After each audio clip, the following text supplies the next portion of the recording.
The universe of Super Mario Galaxy is finally hitting the big screen. But how much of the characters' backstories do you even know? Let's explain what the hell even a Kamek is in this week's video.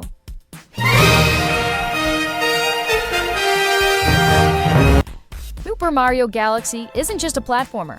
It's a mind-bending fever dream with one of the greatest soundtracks in history. Forget basic running and jumping. This is Mario catapulting across gravity-defying planetoids and spinning asteroids where up and down are just suggestions. And today, before you pay absurd ticket prices and stuff your gullets with popcorn, let's dive into the Super Mario Galaxy movie, where we're checking the lesser-known backstories of the characters you need to know. We're skipping Mario and Yoshi, and Luigi and Peach. You should already know those. By knowing how the history of these characters and how the game universe works, you'll catch all the subtle details and Easter eggs the movie throws at you. And trust me, there are plenty. The movie isn't just bringing Mario to the screen, it's bringing the entire galaxy to life. Just so we're clear here, Rosalina is not Princess Peach. Of course they're not the same character, but what I mean is, if you think she's a classic damsel in distress being saved by a dude who loves to jump, you're way off. Rosalina first appears in Super Mario Galaxy on the Wii, and unlike most Mario characters, she actually has a full backstory. Reading the storybook in the Comet Observatory, yes, the one that everybody skipped because, it requires reading, you learn about her childhood, her family, and how she eventually left her home planet after her mother passed away. Turns out the planet her mother was buried on, Rosalina can't return to it. So, fucking Nintendo making me weep. He ends up traveling the universe with a group of star creatures called Lumas and becomes her caretaker, basically turning into the galaxy's most patient babysitter. Now what's funny is Rosalina almost didn't even exist at all. In early development, Nintendo planned the hub world to just be a space station, which is, kinda boring.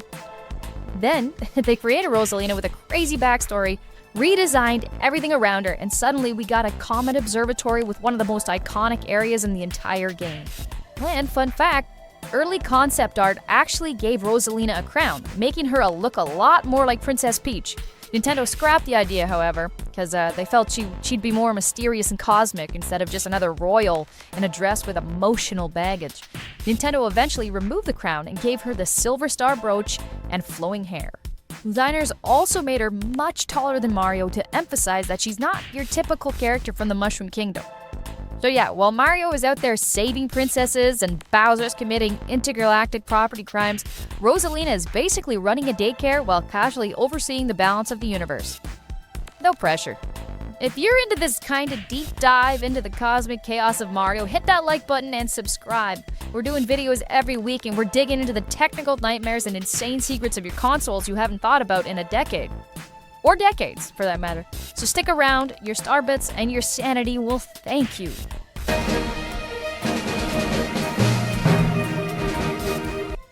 Let's move on to Bowser Jr., but before we talk about his role in the movie, we need to understand where Bowser Jr. actually came from. Bowser Jr., aka Boju, as I like to call him, first appeared in Super Mario Sunshine for the GameCube in 2002. In that game, he disguises himself as Shadow Mario and vandalizes Isle Delfino with graffiti, framing Mario for the crimes. His motivation? He believes that Princess Peach is his mother, because that's what Bowser told him. Because they look so fucking similar, you friggin' dummy. A character was created under the direction of Nintendo legend Shiggy Miggy. Shigeru Miyamoto, obviously. He wanted to give Bowser a family dynamic and introduce a younger villain that could evolve across future games. And of course, Boju does not run into battle. No. He rolls up in his personal flying pod, the Junior Clown Car, or Copter. It's a one-seat hovercraft originally built for Bowser himself. The vehicle floats through the air like a weaponized parade balloon, letting Bowser Jr. fire projectiles, drop bombs, and escape every fight like the galaxy's most dangerous kid with a getaway vehicle. He's treated as Bowser's true heir, reckless, loyal, and consistently trying to prove that he's just as dangerous as his papa. And since his debut in Super Mario Sunshine, Bowser Jr. has popped up in everywhere, from mainline adventure games like Super Mario Galaxy, obviously, the new Super Mario Bros., to spin-offs like Mario Kart, Mario Party, and even RPGs like Paper Mario. At this point, the kid's basically Nintendo's most persistent problem child, going up in over 40 different Mario games. What a greedy little bitch. And now let's jump to the Super Mario Galaxy Bros movie. That's a lot of words there.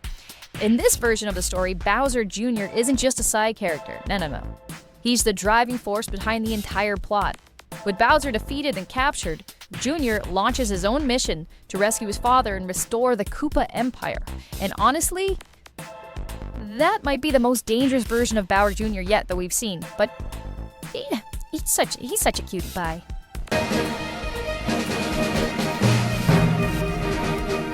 You can't talk about Mario Galaxy without mentioning the Toad Brigade, the most useless search and rescue team in history. These guys have a custom-built starship and high-end mining gear, and yet somehow spend the entire game getting stuck on top of crates or crying in the corner. They're basically the middle management of the Mushroom Kingdom. They've got the uniforms, they've got the titles, and the budget, but if you actually need help, they're just gonna give you a single coin and maybe a 1-up. And just to tell you that they're monitoring the situation. Now, they were successful enough to have their own game if you wanted to check that out. But if you're not 9 years old, you probably won't like it.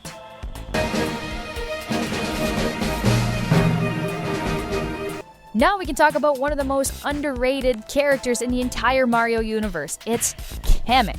What a name. Kamek.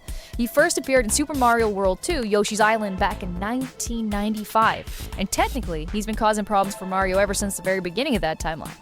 In the opening story of that game, Kamek attacks the stork that's carrying baby Mario and Luigi, ultimately kidnapping Luigi and accidentally dropping baby Mario off onto Yoshi's Island. That's the moment that basically kicks everything off.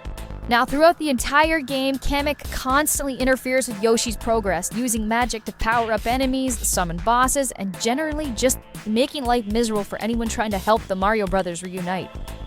But hold on now, Kamek, he's not just another random villain like you might think. He's actually one of Bowser's most trusted allies. And in the lore, he serves as the Koopa Kingdom's royal magician and advisor. He's also the one who helps raise Bowser Jr. and they also protect him, which explains why he's been loyally serving the Koopa King for so long. And ever since then, Kamek has appeared in about 30 to 40 Mario titles, which is crazy to me because I think of him in like 5 different games. But no, he's all these different platformers, spin-offs, Mario Kart 8, New Super Mario Bros. Wii. He's always acting as Bowser's magical right-hand man with his stupid little glasses, his hat. He's flying around, cackling, always pissing Mario off and me off for that matter. But anyway, yeah, he's Bowser's right-hand man.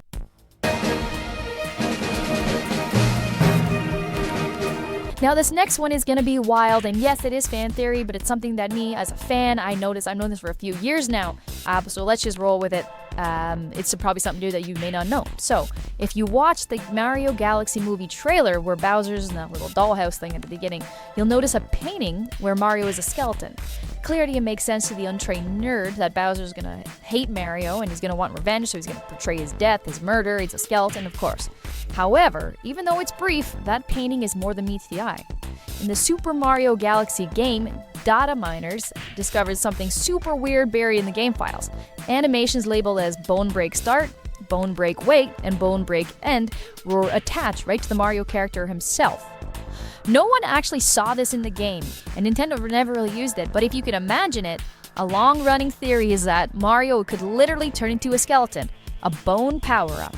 Picture Mario running, jumping, and floating through the galaxies as a full-on skeleton plumber. Many videos have done it, so you should probably check them out if you don't believe me. It's crazy enough to make sense in Galaxy, right? I mean, the game already has a Bee Mario, a Boo Mario, and a Spring Mario. Why not a Bone Mario? It's a kind of power-up that's dark, hilarious, and just bizarre enough to fit perfectly in the Mario universe. If you've ever played Super Mario Odyssey, you probably remember one of the strangest kingdoms in the entire Mario universe, the desert city of the Sand Kingdom. It's the second one you go to. This place is populated by skeleton-like residents known as Tostarenans. Tostarenans? I can't read that properly, but anyway, a peaceful desert civilization that looks like it walked straight out of the Day of the Dead festival. Sombreros, ponchos, skull faces, but surprisingly, they're some of the friendliest characters Mario ever meets. Their kingdom is built on top of ancient ruins, and the most famous structure there is the inverted pyramid, a massive pyramid floating upside down above the desert. Instead of entering from the base like a normal period, Mario actually climbs up to the tip, where the inside is filled with strange gravity puzzles and hidden chambers. It's definitely one of the weirdest landmarks in the entire series, and it perfectly shows how bizarre the Mario world can actually get. I saw it in the trailer, so I assume it's going to be in there. That's why it's in the video here.